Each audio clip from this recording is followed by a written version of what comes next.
अस्सलाम वालेकुम दोस्तों, उम्मीद है सब लोग खैरियत से बात करेंगे। वो तमाम दोस्तों बाब जो इंडिया के लिए सफ़र करना चाहते हैं, बेशक वो ओमान से जाना चाहते हैं या किसी भी दूसरे मुल्क से इंडिया के लिए सफ़र करना चाहते हैं, उनके लिए नई ट्रैवल रिक्वायरमेंट जो है वो इशू कर दी गई हैं।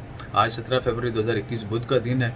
सबसे पहले तो ये है कि उन तमाम लोगों को जो इंडिया के लिए सफ़र करना चाहते हैं, वो एयर सुविधा पोर्टल है, ऑनलाइन जो है वेबसाइट के ऊपर जाके आपने अपना डाटा जो अपडेट करना है। इसके अलावा सेल्फ डिक्लेरेशन फॉर्म जो है वो भी सबमिट करना है। और जो लोग क्वारंटाइन से एग्जाम्पशन चाहते हैं, उनके लिए लाजमी होगा कि वो पीसीआर टेस्ट जो है उसकी 72 घंटे पुरानी रिपोर्ट जो है, यानी फ्लाइट टाइम से 72 घंटे पहले की रिपोर्ट होनी चाहिए, वो आपने भी सबमिट करवानी है। इसके अलावा डिफरेंट स्टेट्स के लिए डिफरेंट रूल्स हैं, वो भी आपको बताते चलें। जबकि ये एयर सुविधा पोर्टल का जो लिंक है वो नीचे डिस्क्रिप्शन के अंदर डाल दिया है, वहाँ पर जाके अपना तमाम चीज़ें चेक इन कर सकते हैं।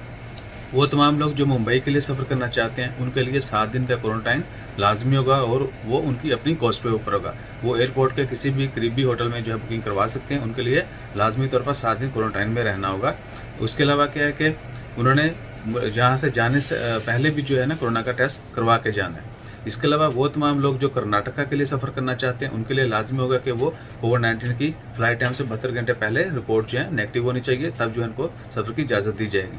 और वो तमाम लोग जो तमिलनाडु के लिए सफ़र करना चाहते हैं, ओमान से या किसी भी दूसरे मुल्क से, उनके लिए भी कोविड-19 की 72 घंटे पुरानी रिपोर्ट जो है वो लाजमी है।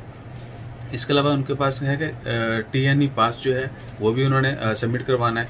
उसके बाद है वो तमाम लोग जो केरला के लिए सफ़र करना चाहते हैं, उन्होंने जगराता पोर्टल जो है उसके ऊपर अपनी जितनी भी ट्रैवल रिक्वायरमेंट हैं वो अपडेट करनी है। इन तमाम जो लिंक्स हैं उनके इन तमाम वेबसाइट के लिंक जो हैं वो नीचे डिस्क्रिप्शन के अंदर डाल दिए हैं और इस न्यूज़ की डिटेल भी डाल दी है। वहाँ पर जाकर मज़ीद जो है स्टडी कर सकते हैं और अकॉर्डिंगली अपना प्लान कर सकते हैं। अपना ख्याल रखें, दुआ में याद रखें। जज़ाकल्लाह, अल्लाह हाफ़िज़।